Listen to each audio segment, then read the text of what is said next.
Hello, I'm Julie Questenberry and this is Eric Stevens, and we are the school resource officers for the Bartholomew Consolidated School Corporation.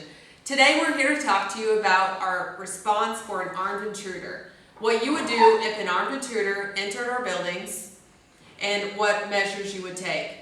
And the reason that it's so important for you to know what to do in this type of event is because we know that nationally the average for law enforcement officers to respond is between 5 and 7 minutes. And that is a long time to not know what to do. So we're here today to talk to you about what measures you can take during that time. We're going to start by watching a video detailing the Run, Hide, Fight program. And this is the program that the BCSC has adopted for armed intruder events. This video was put on by the Indianapolis Metropolitan Police Department and the University of Indianapolis. Following the video, we're going to discuss the steps in this program in more detail.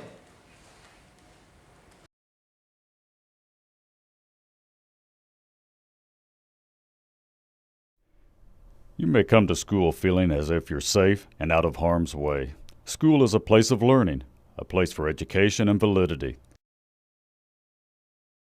But sometimes, as we've seen in the past, a school is a breeding ground for harmful, active shooter events to occur.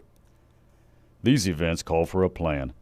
Although your actions at the time of a school shooting may not seem coordinated, it is essential to have a plan set into action before an event like this happens.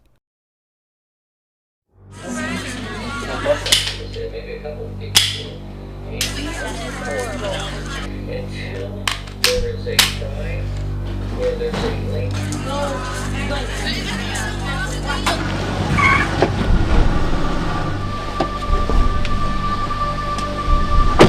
I only got 15 today. I only done 10 times.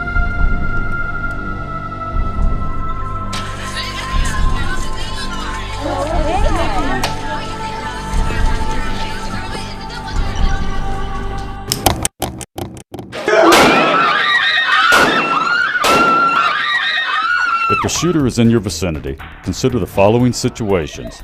The first option you have is to run. Do not worry about your belongings, because they aren't as important as keeping yourself safe. If you come across others who are panicking, bring them with you.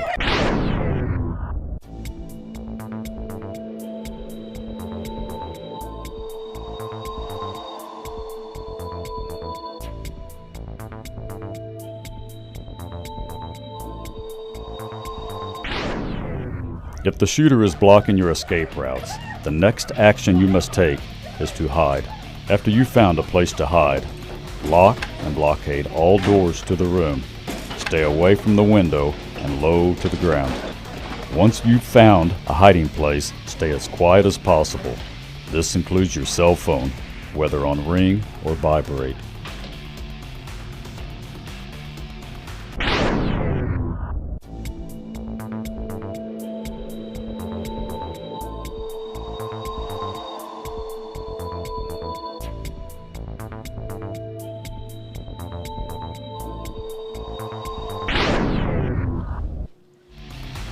When you call 911, stay on the line until someone picks up and be prepared to tell the responder the last known location of the shooter, a physical description, and whether or not anyone has been injured. When law enforcement arrives, their primary objective is to stop the threat. They will not attend to the injured or evacuate innocents. If you have tried to run or the intruder is making entry into your hiding spot, then your last option is to fight. Overpowering the shooter with whatever means possible could save your life. Go ahead through wing D. If the shooter is near, look for objects that could help you fight and injure the shooter. Improvise weapons from everyday objects, using whatever you can find that may incapacitate or disarm the shooter.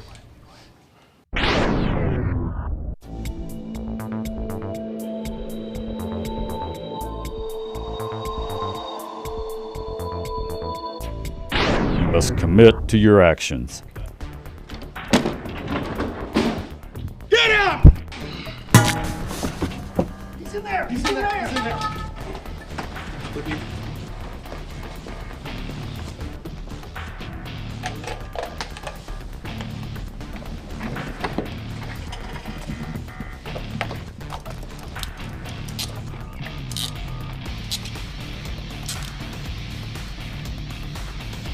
you are in a situation where there is an active shooter in your school, remember these 3 steps.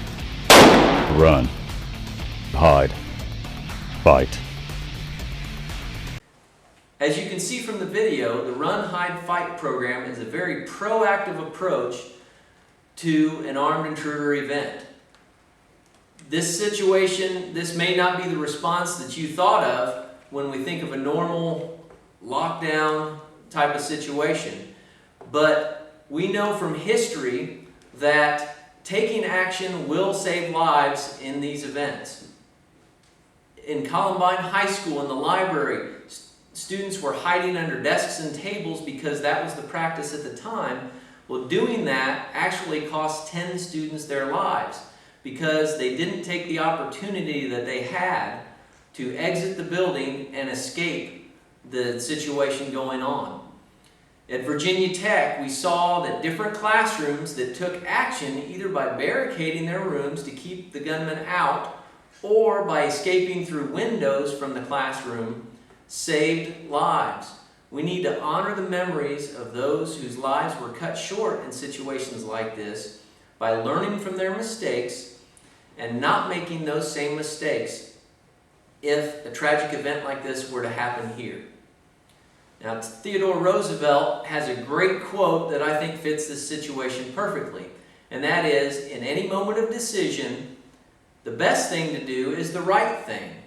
The next best thing to do is the wrong thing. The worst thing to do is nothing. Taking action is always better than doing nothing in any situation like this.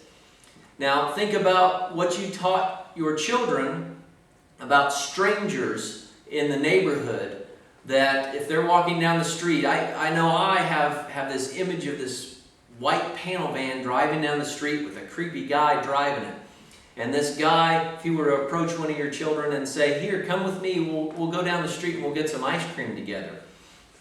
You teach your child, hopefully, to get away from that situation, immediately tell a trusted adult what's going on.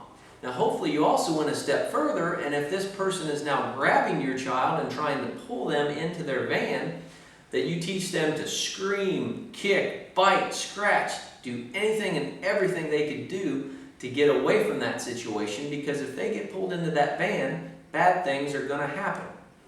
Now, we teach our kids that about outside of these walls. We shouldn't have a different mentality just because we're inside the walls of a school. We should have that same survival mentality in a situation like this as well. If an armed intruder were to enter your building, one key message we want you to take with you, and we call it the golden rule, is that you are empowered to do whatever it takes to survive it. Whatever it takes to keep yourself and your students safe, we want you to know that you can do that. That's a key message today.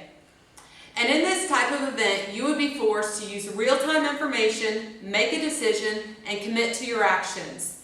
And you'll do this based on things that you're seeing and hearing within your buildings. If you don't already know the normal comings and goings of your buildings, what they sound like on a normal basis, what the environment looks like, you will get to know that pretty quickly once you get to your buildings. And we want you to focus on the red flags, the things that are not quite right. For example, what are you seeing that's raising a red flag? Are you seeing students running a certain direction? Are you seeing a group of kids going a certain way? Are you seeing someone that's suspicious, someone that doesn't quite look right, someone you don't normally see within your buildings? And what do you hear? Do you hear people screaming? Do you hear gunshots? What do you hear that doesn't quite sound right that's raising a red flag? And also, what are you being told? What are your students telling you? What are your fellow teachers telling you? And with that information, it's very important to communicate to other people what's going on. It's our responsibility to keep our buildings safe. This responsibility belongs to all of us, so it's very important to communicate it. And if you can communicate it to others, that's great. If you can communicate information to the office, That is good too. We want you to do that if you have time. And lastly, we want you to know that you are empowered to call 911. If you have an emergency situation, you may call 911 on your own. We're now going to go through the 3 components of the Run, Hide, Fight program. Now please keep in mind that this is not a progression where you have to try one option first before you move on to another option. This is about knowing what's going on in your section of the building at that given time and choosing an option that you feel is the safest for you in your classroom.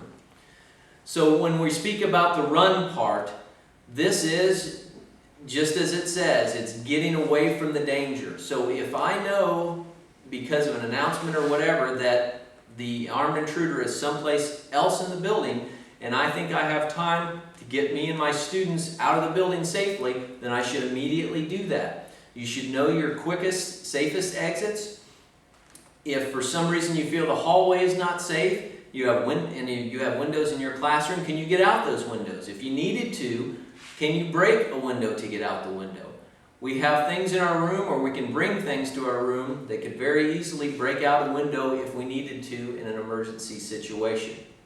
So getting out of the building quickly. Once we get out of the building, we need to know where we're going to go next. And every school has at least one rally point designated for it. Learn what those are. When you get to your rally point, the safest route may not be the quickest or shortest route. We may need to go around. It's not a race to get there, it's getting there safely. Once you get there, check on everyone, make sure everyone's okay, account for who you have with you, and the police will be arriving at that rally point to decide what next steps will be taken. Hide is another option, and this is basically a lockdown on steroids. This is where you would turn the lights out, you would shut the door, lock it, and block it. And by block it, I mean do some sort of barricade. And in this instance, it's always helpful to have a plan ahead of time. If you can look at your rooms, maybe at the beginning of the year, and already have a game plan as to how you would barricade it, that's the time to do it, is to look ahead, think ahead, and have a game plan for a barricade. We provided some examples of barricades that we've done within our buildings based on how our doors operate within some of our buildings. And so it's important to remember that you would shut your lights out, lock the door, block it, and do some sort of barricade. And the barricade is basically a time barrier between the bad guy and you. You know the police are coming. In this type of incident, the police are coming. And this is a great time barrier to keep you and your students safe. Because we know, historically speaking, that the bad guy is not going to waste time jiggling on door handles. They are going to move on. If they cannot get into a room, they are going to move on down the hallway or wherever they are within the building because they are on a mission. It's not nice to say, but they are on a mission. And they are going to keep moving if they cannot get into your room. Another option is fight. And this is where the bad guy has entered your immediate vicinity. They are right here, and it's time to take some type of drastic measure to protect yourself and the people around you. And by fight, we also mean injure and distract. This is where no other options exist. And if you can provide some sort of distraction or injure the bad guy, this is also going to provide an opportunity for other students and staff to get to safety, to run, to get to a safe place. So in distracting them, you could you'd have to look within your buildings and look within your rooms to see what tools are accessible to you. But when I say tools, I mean stuff laying around on your desks, for example, like water bottles or cell phones, or you would have computers, for example, laptops, tape dispensers, staplers, things that you see lying around within your classrooms are your tools for this type of situation. You can throw them and distract the bad guy and or injure to allow time for people to get away and possibly subdue the bad guy. And this is hard for most of you to do, I understand that, but this is not a time that you have to play by the rules. The bad guy is not playing by the rules, and you do not have to either. Now, a question that's often asked is, are you really telling me to go engage this armed intruder?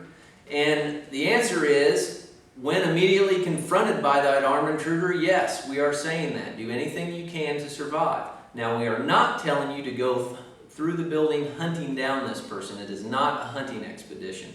Again, this is a last resort. But the things to keep in mind is, these incidents, the person is committing monstrous acts, but they're not a monster. They're just as human as you and me. They are usually untrained, unskilled in their task at hand, and they're undergoing a great deal of physical stress themselves. Now, physical stress takes away our vision to a degree. It gives us tunnel vision. It impairs our hearing. It impairs our fine motor skills. So they're having to concentrate very hard on their task at hand. So they are actually very susceptible to an attack. So we need to take that opportunity, if we had to throw things at them, to do whatever we can so that people can get away or that we can subdue them. So in other words, yes, we very well can subdue an individual if we had to. In closing, we want to remind you that if an armed intruder event were to occur, that you are empowered to do whatever it takes to survive it and to keep the people around you safe. And please remember also that this is an abbreviated summary of the Run, Hide, Fight procedures, and we would be happy to provide more detailed information at your school's request. Thank you.